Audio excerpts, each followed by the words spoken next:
പ്രതിപക്ഷത്തിന്റെ വലിയ എതിർപ്പുകളും പ്രതിഷേധങ്ങളും നാം കണ്ടിരുന്നു. പക്ഷെ അതിനെയെല്ലാം തരണം ചെയ്ത് കേന്ദ്ര സർക്കാർ ഉറച്ചു നിന്നാണ് റഫേൽ വിമാനം ഇന്ത്യയിൽ എത്തിച്ചത്.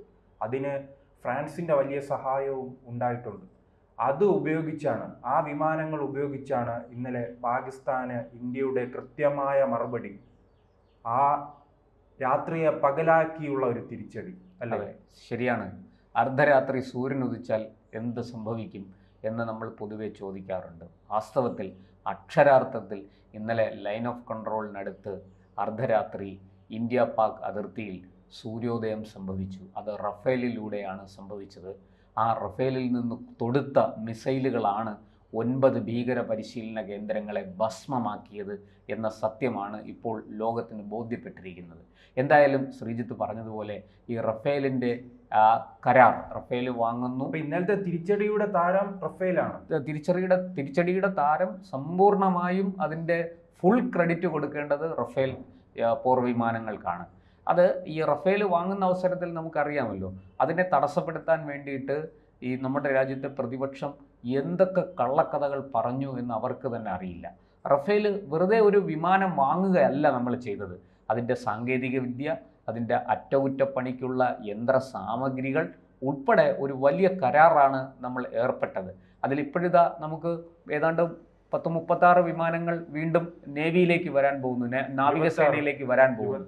അപ്പോൾ ആദ്യം നമ്മൾ 26 വിമാനങ്ങൾ അല്ലേ? അതെ, നമ്മൾ ആദ്യം വ്യോമസേനയ്ക്ക് വേണ്ടിയിട്ടാണ് വിമാനങ്ങൾ വാങ്ങിയത്. പക്ഷേ ഇപ്പോഴിതാ നാവികസേനയ്ക്ക് കൂടെയുള്ള വിമാനങ്ങൾ വാങ്ങാനുള്ള കരാറിൽ നമ്മൾ ഏർപ്പെട്ടിരിക്കുകയാണ്. താമസിയാതെ അത് എനിക്ക് തോന്നുന്നു നമ്മൾ കരാറ്. അല്ല, ഈ പാകിസ്ഥാൻ എന്താണ് ഇത് തിരിച്ചറിയാത്ത? ഇന്ത്യ ലക്ഷ്യമിട്ട് മുന്നോട്ട് പോകുന്ന ചൈനയുമായി മുട്ടാനാണ്. അങ്ങനെ ചൈനയുടെ ഏതെങ്കിലും ഒരു ആക്രമണം ഉണ്ടായാൽ തിരിച്ചടിക്കാൻ വേണ്ടിയാണ് ഇന്ത്യ ആയുധങ്ങൾ ശേഖരിച്ചു വെക്കുന്നത്. അതിനിടയിലാണല്ലേ ഈ ഓലപ്പാമ്പ് കിടന്ന്. അല്ല, അത് ഈ പാകിസ്ഥാനെ കൊണ്ട് ചൈന ചെയ്യിക്കുന്നതാണ്. ചൈന നേരിട്ട് കളിക്കാതെ, നേരിട്ടൊരു പ്രശ്നത്തിന് വരാതെ വളഞ്ഞ വഴിയിലൂടെ ഈ കൊടും പട്ടിണിയും ദാരിദ്ര്യവും സാമ്പത്തികമായ കടുത്ത പ്രതിസന്ധികളിലും ഒക്കെ പെട്ട് ഉഴലുന്ന പാകിസ്ഥാന് എന്തെങ്കിലുമൊക്കെ അപ്പക്കഷ്ണങ്ങൾ ഇട്ടുകൊടുത്തിട്ട്, ഈ നായ്ക്ക് ബിസ്ക്കറ്റ് ഇട്ട് കൊടുത്തിട്ട് ശത്രുവിനെ കടിക്കാൻ പറയുന്നത് പോലെയാണ് ചൈന പാകിസ്ഥാനെ കൊണ്ട് ഇതൊക്കെ ചെയ്യിച്ചുകൊണ്ടിരിക്കുന്നത്.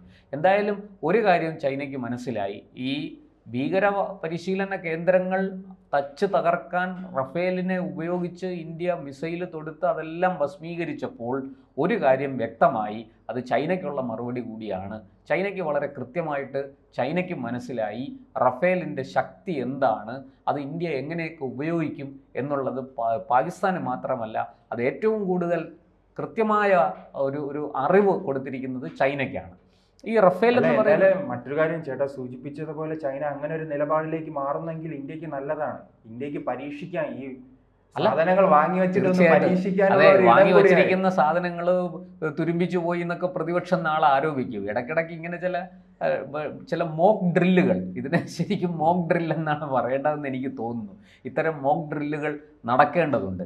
അത്തരത്തിലൊരു മോക്ക് ഡ്രില്ലാണ് ഇന്നലെ അർദ്ധരാത്രി നമ്മുടെ അതിർത്തി കാണിച്ചു കൊടുത്ത മോക്ക്. അതെ, ചൈനയ്ക്ക് വേണ്ടി കാണിച്ചു കൊടുത്ത ഒരു മോക്ക് ഡ്രില്ലാണ് ഇന്നലെ അരങ്ങേറിയതെന്ന് പറയാം. പക്ഷേ ആ മോക്ക് ഡ്രില്ലിൽ ഈ ജെയ്ഷെ മുഹമ്മദിൻ്റെയും ലഷ്കർ ഇ തോയ്ബയുടെയൊക്കെ ആസ്ഥാനങ്ങൾ അടക്കം പാക് അധീന കാശ്മീരും കടന്ന് പാകിസ്ഥാനിലേക്ക് പോയി നമ്മുടെ മിസൈലുകൾ അവരുടെ ആസ്ഥാനങ്ങളൊക്കെ തച്ച് തകർത്ത് കളഞ്ഞു. ഭീകര പരിശീലന കേന്ദ്രങ്ങൾ മാത്രമല്ല, മറിച്ച് ഈ ഭീകര സംഘടനകളുടെ ആസ്ഥാനങ്ങൾ കൂടി പാകിസ്ഥാൻ കേന്ദ്രമാക്കി പ്രവർത്തിക്കുന്ന മുസാഫറാബാദിലും ബഹാവൽപൂരിലുമൊക്കെ, അത് പാകിസ്ഥാൻ്റെ ഭൂമിയാണ്, അവിടങ്ങൾ കേന്ദ്രമാക്കി പ്രവർത്തിക്കുന്ന ഈ ഭീകര സംഘടനകളുടെ ആസ്ഥാനങ്ങൾ വരെ തച്ച് തകർത്ത് തവിട് പൊടിയാക്കി.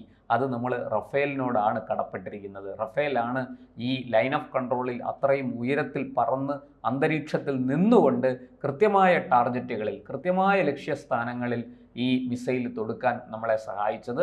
ആ മിസൈൽ തൊടുത്തത് റഫേലാണ്. റഫേലിൻ്റെ മാരകമായ പ്രഹരശേഷി എത്രയുണ്ടെന്ന് ഇന്നലെ രാത്രി ലോകം കണ്ടു. അത് കൂടുതൽ വിവരങ്ങൾ പുറത്തു വരാനിരിക്കുന്നു. എന്തായാലും ഇത് അടിച്ചത് പാകിസ്ഥാനാണെങ്കിലും കൊണ്ടത് ചൈനയ്ക്കാണ്. ചൈനയ്ക്ക് വലിയൊരു മസ്തകത്തിൽ തന്നെ അടികൊണ്ട ഒരു അനുഭവമായിരിക്കും റഫേൽ നൽകിയിരിക്കുന്നത്. ഈ റഫേൽ വിമാനം കൂടുതൽ രാജ്യങ്ങൾക്ക് നൽകാത്തതാണ് അല്ലേ? കുറച്ച് സെലക്റ്റീവായ രാജ്യങ്ങൾക്ക് മാത്രമാണ്. അതെ, ഇപ്പൊ ഈ പോർ വിമാനങ്ങളുടെ കാര്യത്തിൽ ഒരു 5ാം തലമുറയിലേക്ക് കടന്നു എന്നാണ് പറയപ്പെടുന്നത്. അത് റഷ്യയും അമേരിക്കയ്ക്കും ഒക്കെ 5ാം തലമുറ വിമാനങ്ങളുണ്ട്. നമ്മൾ ആ കാര്യത്തിൽ ഗവേഷണങ്ങൾ നടന്നുകൊണ്ടിരിക്കുന്നതേ ഉള്ളൂ. നമ്മളിപ്പോൾ സ്വന്തമായിട്ടൊരു എൻജിൻ തന്നെ ഡെവലപ്പ് ചെയ്തെടുത്തിട്ടുണ്ട്. കാവേരി എന്ന് പറയുന്ന ഒരു വ്യോമ എൻജിൻ, ഈ ഫ്ലൈറ്റുകളിൽ ഉപയോഗിക്കാൻ പറ്റുന്ന ഒരു എൻജിൻ തന്നെ നമ്മൾ ഡെവലപ്പ് ചെയ്തെടുത്തിട്ടുണ്ട്. അതിന് ഇനി കൂടുതൽ പരീക്ഷണങ്ങൾ നടക്കേണ്ടിയിരിക്കുന്നു. എന്തായാലും അക്കാര്യത്തിലും അധികം വൈകാതെ നമ്മളൊരു സ്വയം പര്യാപ്തത കൈവരിക്കും എന്ന് നമുക്ക് കരുതാം. ഇവിടെ പക്ഷേ ഈ ചൈനയുടെ കൈവശം 5ാം തലമുറ വിമാനമുണ്ട് എന്നാണ് പൊതുവെ പറയപ്പെടുന്നത്. എന്നാൽ ഇന്ത്യയുടെ കൈവശം 3ാം തലമുറയും 4ാം തലമുറയും ഒക്കെയാണ് ഇരിക്കുന്നത്. ഇന്ത്യക്കൊരു 5ാം തലമുറ വിമാനം കൈവശമില്ല എന്നൊരു കുറവ് നമ്മുടെ വ്യോമസേനയ്ക്കുണ്ടായിരുന്നു. പക്ഷേ നമ്മുടെ വ്യോമസേനയുടെ പോരാട്ട വീര്യം അതുകൊണ്ടൊന്നും തീരില്ല. അതിപ്പോൾ 1ാം തലമുറ വിമാനം ഉപയോഗിച്ച് വേണമെങ്കിലും നമ്മുടെ സൈനികർ അവരത്ര കരുത്തും ധീരതയും ഉള്ളവരാണ്, അത്ര രാജ്യസ്നേഹികളാണ്. അതുകൊണ്ട് ആ 1ാം തലമുറ വിമാനം ഉപയോഗിച്ച് തന്നെ വേണം ചൈനയെ നേരിടും. ചൈനയെ മാത്രമല്ല ഏത് രാജ്യത്തെയും നേരിടും. അതിനുള്ള കരുത്തൊക്കെ നമ്മുടെ സൈനികർക്കുണ്ട്. എങ്കിലും അവരുടെ പോരാട്ട വീര്യം ആൾനാശമുണ്ടാകാതെ, നമ്മുടെ ഒരു തുള്ളി ചോര പോലും പൊടിയാതെ കൃത്യമായിട്ട് ശത്രു രാജ്യങ്ങളെ അവസാനിപ്പിക്കാനുള്ള ഒരു നീക്കമാണ് നമ്മളിപ്പോൾ നടത്തിക്കൊണ്ടിരിക്കുന്നത്. അതുകൊണ്ട് തന്നെ വളരെ കൃത്യമായിട്ട് ഈ 5ാം തലമുറ വിമാനങ്ങളുടെ ശ്രേണിയിൽപ്പെടുന്ന ഈ ക്രൂസ് മിസൈൽസും അല്ലെങ്കിൽ ഈ ബ്രഹ്മോസ് പോലെയുള്ള മിസൈൽസും ഒക്കെ ഘടിപ്പിക്കാൻ ഇപ്പോൾ നമുക്കറിയാം, സ്റ്റാൾട്ട് എന്ന് പറയുന്ന ഒരു സംവിധാനം അത് ഉപയോഗിക്കാൻ പറ്റുന്നതാണ് ഈ റഫേൽ. അത്തരത്തിലുള്ള ടെക്നോളജി ഉള്ളതാണ് ഈ റഫേൽ വിമാനങ്ങൾ. ആ റഫേൽ വിമാനങ്ങളാണ് ഈ ചൈനയുടെയും മറ്റും 5ാം തലമുറ വിമാനത്തോട് കിടപിടിക്കുന്ന ക്രൂസ് മിസൈലുകൾ ഘടിപ്പിക്കാൻ പറ്റുന്ന വിമാനങ്ങൾ, ഈ റഫേൽ വിമാനങ്ങൾ. ആ റഫേൽ വിമാനങ്ങളാണ് നമ്മളിവിടെ ഉപയോഗിച്ചിരിക്കുന്നത്.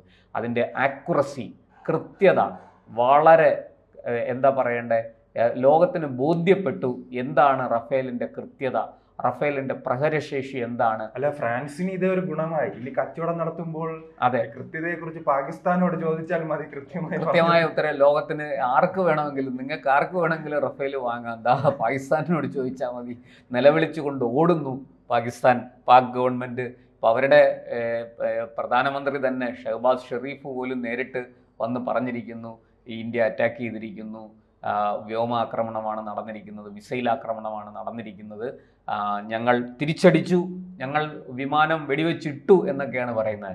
അവിടെ അതിർത്തിയിലെങ്ങും അങ്ങനെ ഒരു ഇന്ത്യൻ വിമാനവും താഴെ വീണതായിട്ട് ഒരു രേഖകളുമില്ല, ഒരു തെളിവുകളും. അതോടൊപ്പം തന്നെ ശ്രീനഗർ വിമാനത്താവളം ആക്രമിച്ചു, അതോടൊപ്പം 15ഓളം കേന്ദ്രങ്ങൾ ആക്രമിച്ചു, സൈനിക താവളം തകർത്തു. നമ്മളെ പടിഞ്ഞാറൻ അതിർത്തിയിലും തെക്ക് പടിഞ്ഞാറൻ അതിർത്തിയിലുമുള്ള നിരവധി വിമാനത്താവളങ്ങൾക്ക് സുരക്ഷ വർദ്ധിപ്പിച്ചു.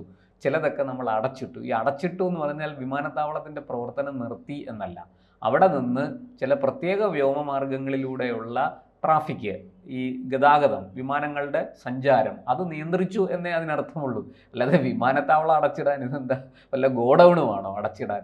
അപ്പോൾ അതൊക്കെ ഈ ആൾക്കാർക്ക് തെറ്റിദ്ധരിപ്പിക്കുന്ന ചില വാർത്തകളാണ്. ശ്രീനഗർ വിമാനത്താവളത്തിന് സുരക്ഷ വർദ്ധിപ്പിച്ചു. അവിടുന്ന് താൽക്കാലികമായിട്ട് വിമാനങ്ങളുടെ ഓപ്പറേഷൻ, വിമാനങ്ങളുടെ സഞ്ചാരം ഉയരുന്നതും ഇറങ്ങുന്നതുമായ. അല്ല, ആ വിമാനത്താവളം കൃത്യമായി തന്നെ ഇപ്പോൾ അതെ, സൈന്യത്തിന്റെ സമ്പൂർണ്ണമായ നിയന്ത്രണത്തിലാണ്. സൈന്യമാണ് ഇപ്പോൾ അത് കൈകാര്യം ചെയ്തുകൊണ്ടിരിക്കുന്നത്. സൈന്യത്തിന്റെ വരവ് പോക്കിനൊക്കെ വേണ്ടിയിട്ട് ആ വിമാനത്താവളം ഉപയോഗിക്കുകയാണ്.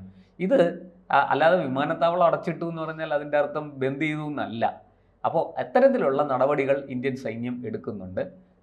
അതിൽ നമ്മൾ മനസ്സിലാക്കേണ്ട, ഈ റഫാലിനെ കുറിച്ച് പറയുമ്പോൾ, റഫാല് 1986 ഫ്രാൻസിൽ ഈ ഡെസാൾട്ട് റഫാൽ എന്ന് പറയുന്ന കമ്പനി ഫോം ചെയ്ത് ഇത് നിർമ്മിക്കാനുള്ള പ്രവർത്തനം തുടങ്ങിയത്. അവർ ഏതാണ്ട് ഇതുവരെ 299, അതായത് 2024 ഡിസംബർ വരെ 299 റഫാൽ വിമാനങ്ങളാണ് അവർ നിർമ്മിച്ചിരിക്കുന്നത്. ഈ വിമാനങ്ങളുടെ ഒരു പ്രത്യേകത, ഇത് ഓർഡർ ലഭിച്ചാൽ മാത്രമേ നിർമ്മിക്കുകയുള്ളൂ. കാരണം ഇത് വലിയ ചെലവ് കൂടിയ ഭീമമായ പണച്ചെലവുള്ള കാര്യമാണ്. ഇതിനകത്ത് ഉപയോഗിക്കുന്ന ഈ പറയുന്ന യന്ത്രസാമഗ്രികളും അതിൻ്റെ ഈ നമ്മൾ സാധാരണ വാഹനങ്ങൾക്കൊക്കെ ചെയ്സ് ബോഡി എന്നൊക്കെ പറയാറുണ്ടല്ലോ, അതുപോലെയുള്ള, നമുക്കിപ്പോൾ വിമാനങ്ങളുടെ കാര്യത്തിൽ അങ്ങനെ പറയാൻ സാധിക്കില്ല, എങ്കിലും എല്ലാവർക്കും മനസ്സിലാക്കാൻ വേണ്ടിയിട്ട് നമുക്ക് അങ്ങനെ ഉദാഹരിക്കാം. അത്തരത്തിലുള്ള കാര്യങ്ങളൊക്കെ നിർമ്മിക്കാൻ വലിയ പണച്ചെലവുണ്ട്. മാത്രമല്ല ഇതിൽ പൂശുന്ന പെയിൻറ്റ്, ഈ വിമാനത്തിന് അടിക്കുന്ന പെയിൻറ്റ്, ആ പെയിൻറ്റ് പോലും റഡാറിൻ്റെ തരംഗങ്ങളെ പിടിച്ചെടുക്കാൻ പറ്റുന്ന, റഡാറിൻ്റെ കണ്ണിൽപ്പെടാതെ സഞ്ചരിക്കാൻ കഴിയുന്ന വിമാനങ്ങളാണ്. സ്റ്റെൽത്ത് വിമാനങ്ങൾ എന്നൊക്കെ പറയുന്ന ആ ശ്രേണിയിൽ പെടുന്നതാണ്. അപ്പോൾ അത്തരത്തിലുള്ള കാര്യങ്ങൾ വലിയ ചിലവേറിയതാണ്. അതുകൊണ്ട് തന്നെ ഓർഡർ കിട്ടുന്നതിനനുസരിച്ച് മാത്രമേ ഈ കമ്പനി ഈ വിമാനങ്ങൾ നിർമ്മിക്കുകയുള്ളൂ. അത്തരത്തിൽ ഇപ്പോൾ ഇന്ത്യ ഓർഡർ കൊടുത്തതനുസരിച്ച് 26 വിമാനങ്ങൾ, 22 പോർ വിമാനങ്ങളും 4 പരിശീലന വിമാനങ്ങളും നിർമ്മിച്ച് നൽകാനാണ് ഇപ്പോൾ ഫ്രാൻസ് പോകുന്നത്. എന്തായാലും റഫേലിൻ്റെ കിരീടത്തിൽ ഒരു പൊൻതൂവൽ കൂടെ ചാർത്തിയിരിക്കുകയാണ്. അതിന് പാകിസ്ഥാൻ ഇരയായി എന്നുള്ളതാണ് ഏറ്റവും മനോഹരവും ഏറ്റവും അത്ഭുതാവഹവുമായ, അല്ലെങ്കിൽ ഭാവിയിൽ ലോകത്തിന് മുഴുവനും ഒരു ഉദാഹരണം കാണിച്ച് പഠിപ്പിക്കാൻ പറ്റുന്ന ഒരു ഒരു ഒരു ഒരു ഉദാഹരണമായി, ഒരു മാതൃകയായി ഇത് മാറിക്കഴിഞ്ഞിരിക്കുന്നു എന്നുള്ളതാണ്. എന്തായാലും പാകിസ്ഥാനും അങ്ങനെ അഭിമാനിക്കാം.